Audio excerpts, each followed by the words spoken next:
Hello, my name is Brant, and I want to talk to you about the ultimate false flag that's been taking place in this country for the last 2.5 months, and what is really going on. And I want to explain to you what a false flag is. A false flag is basically how we introduce or get other countries involved, or we paint the picture as though they're the ones to blame when in reality it was a false flag. I can give you some examples of false flags in history in the past. They being, I think the one that occurred, the battleship Maine in the late 1800s when an explosion took place off the coast of Cuba. And the media at that point simply pushed it and said, remember the Maine, remember the Maine. Who knows what happened? There were American sailormen who did die from this. But the next thing we knew, the United States was involved in a war with Spain. And we captured Cuba from them.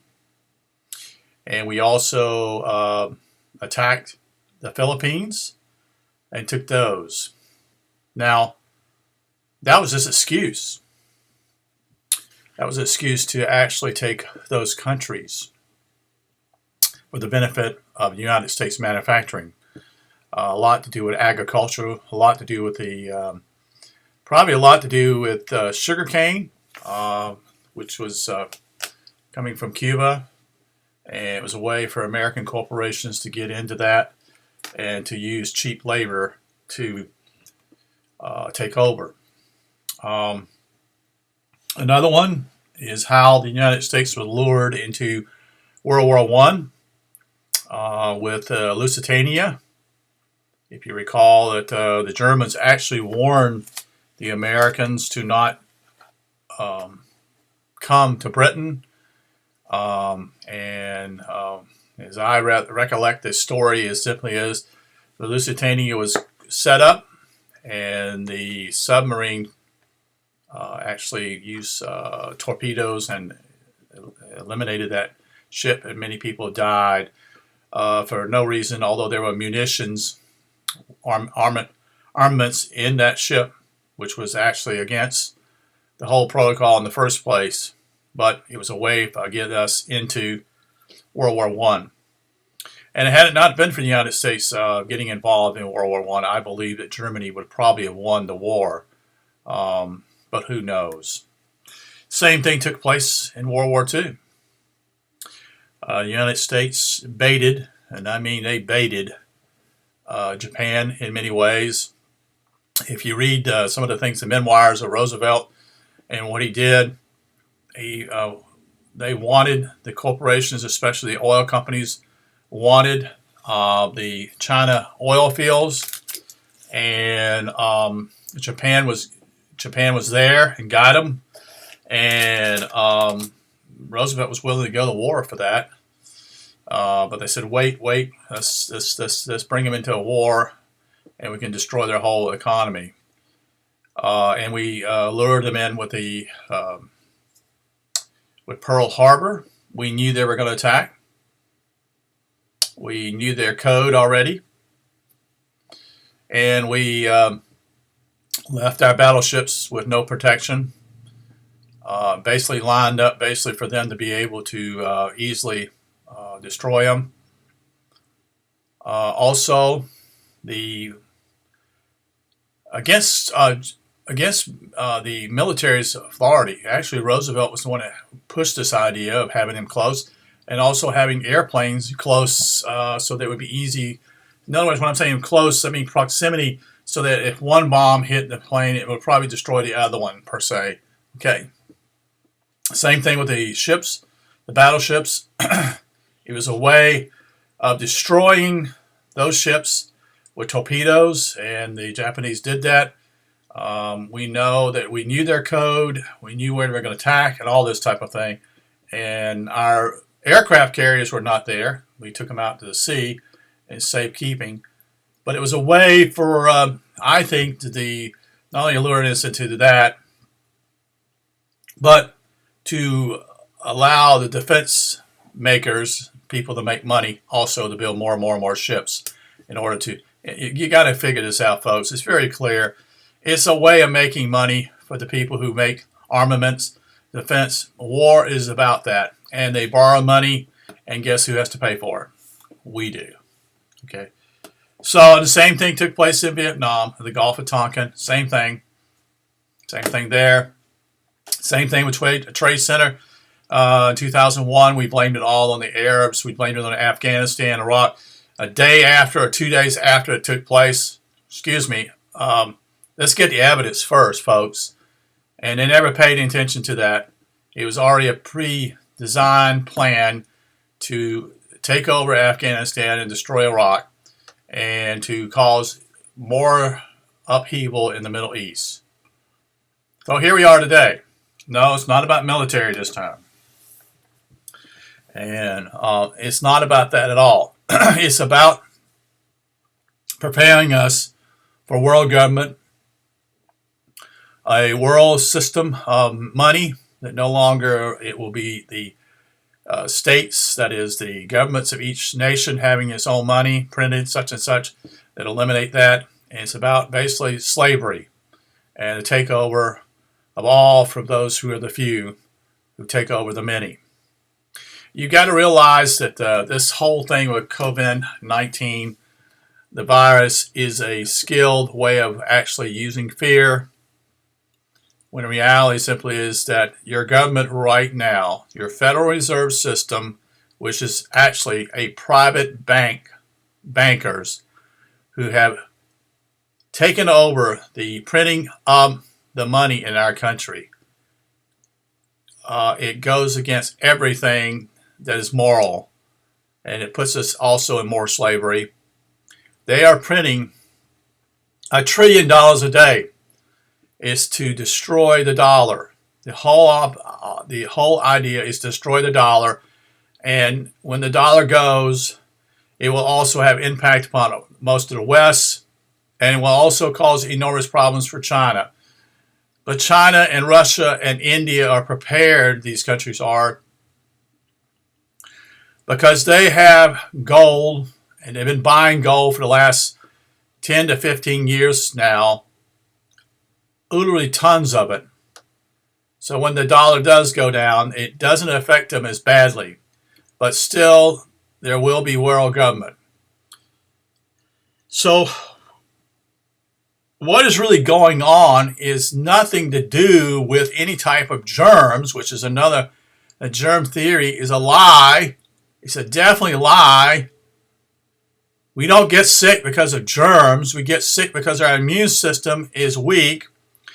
And when our system does do what's right, we have a fever to break that and just kill the pathogens in our body and destroy it and get it out of us. That's why we have flus.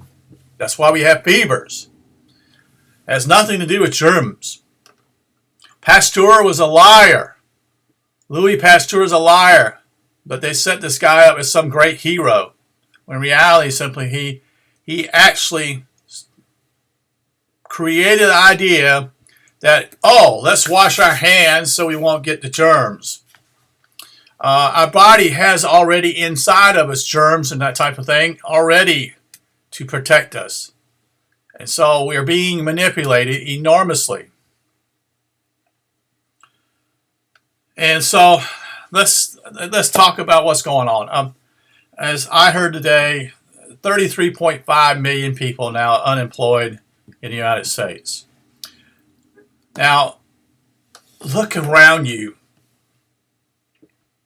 Look around you and look at the token opposition of the Democrats, which I do not vote and I will not vote because it's a game.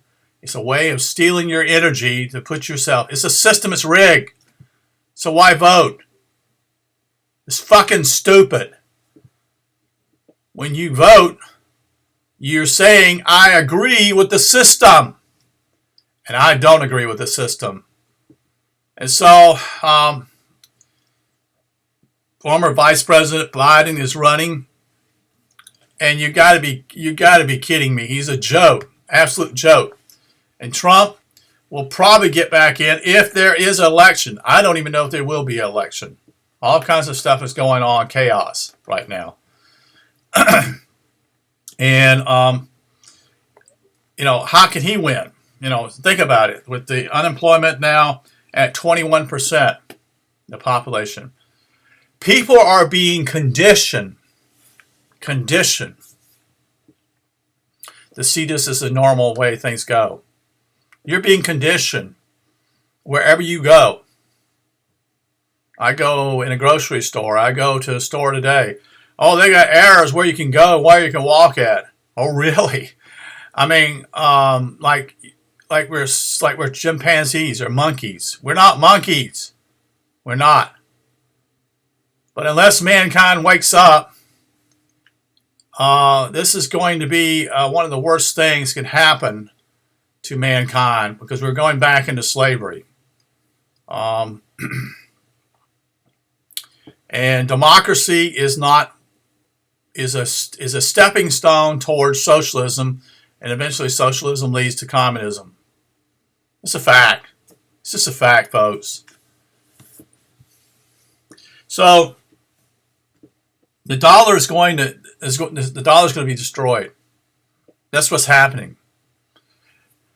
And we think this is the worst it's ever been, but in the Great Depression that took place, it was a gradual thing that took place. It wasn't a massive deal like it is today, although it was based upon, again, the manipulation of what I call boom and bust. Boom and bust. It takes place in the economy. And it goes boom and it goes bust. Boom, back up, bust. And those who make money off of this, they make money going up when it's a boom, and they make money when it goes down when it's a bust. It's about those who are greedy to take over everything. So essentially right now what's taking place, there is not going to be a middle class in the future here in America. There won't be. It's strictly going to be the rich and the poor. And we're all going to be poor. So one of the suggestions I would suggest you to do is to grow your own food. You need to get out of debt. You don't need to be dependent upon it. You need to eliminate as much credit card debt you can. Time is running out. And you need to, quote unquote, buy valuable coins that are worth something like silver and gold in order to basically protect yourself. Trump has already announced that he would like to see what he called zero negative interest rates with banks. So in other words, you will be punished to save money at a bank. Now, Japan is doing that. As far as I know, the major country I know of is doing that. I think another country, I want to say Germany, but I may not be right on that one. So what we're dealing with is and what was different back then during the Depression was this. People lived in the rural areas, could take care of themselves. What do I mean by that? They handled the basics of life. I can remember my granddaddy, and they would butcher a hog in the backyard. I doubt 5% of the people in America know how to butcher a hog. Okay. And they knew how to do it. They knew what they were doing. And they grew their own crops, had their own chickens. They were self-sustaining. They weren't dependent upon anything. The main things they were dependent upon were basically minimal, was like sugar and flour, those two things. But they were probably not even dependent upon flour, because basically they would grind up corn and make what they call cornmeal, and so they would bake with that, cook with that, either making muffins, corn muffins, or that type of thing. So they could be sufficient. And most of the time when they did anything, they had, my grandparents, it was in a wooden type of stove type of deal. It wasn't a modern, what we call ovens and stoves that we see today. And that makes us very dependent upon electricity. And I'm sure that basically when you're not in agreement with them, they're going to find some faults with you and they'll cut your electricity off. And they'll do that with the water too. So you need to be aware of these things. You need to work together if you can find like-minded people who know what's going on and work together. I'm not that fortunate. I'm a single guy. I really don't have any family at all. So I'm on my own, per se. And it makes it a little bit more difficult. But there are ways to get yourself off of the system in many ways. And the advantage simply is that you don't have to go to the grocery store. You don't have to spend money, type of thing. I know that they're talking about the same thing that China's doing. That it'll be digital money. And if you're not a good citizen or you don't do what I'm doing, and you just go along with it, yeah, you'll get digital money. You know, they'll give you such and such, just enough for you to survive on. Nothing to, you can buy something lavishly. That will be gone. That will be gone. So the model is what's taking place in the last couple of years with China. And they worked it out that way so that they know that it can work there with over 1 billion people.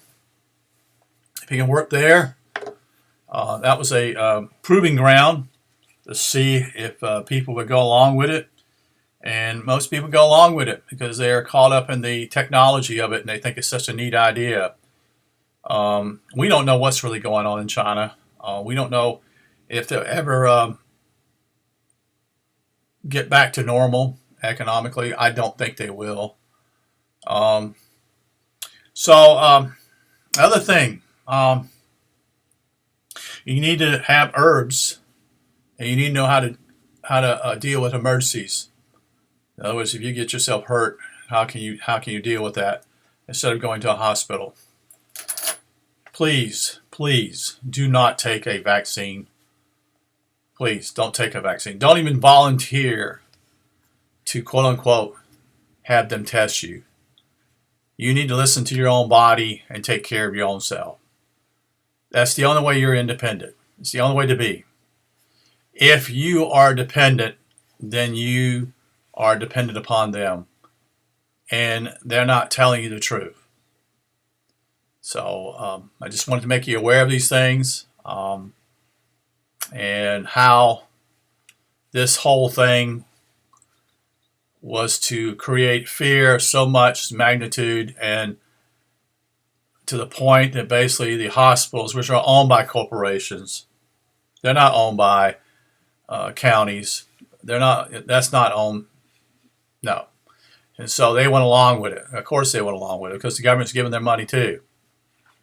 And actually, people are laying people off at the hospitals. So it's one of the worst things you can do is simply believe what they're telling you at the hospital because it's not taking place. It's a stinking lie. So that's about it. I'll probably be back on later on tonight or something like that. We'll talk about some other issues. But I hope that you will take this very seriously. You need to speak out too. You need to have courage to stand up and have integrity. You need to stand up. If you don't stand up now, when will you stand up? Have courage is the key. Don't care what other people think about you. That's not important. Who cares about what other people think about you? You need to stand true to yourself. Okay. I'm running in about 20 minutes here, so I'll let you go. Have a great day. Thank you for listening. Bye-bye.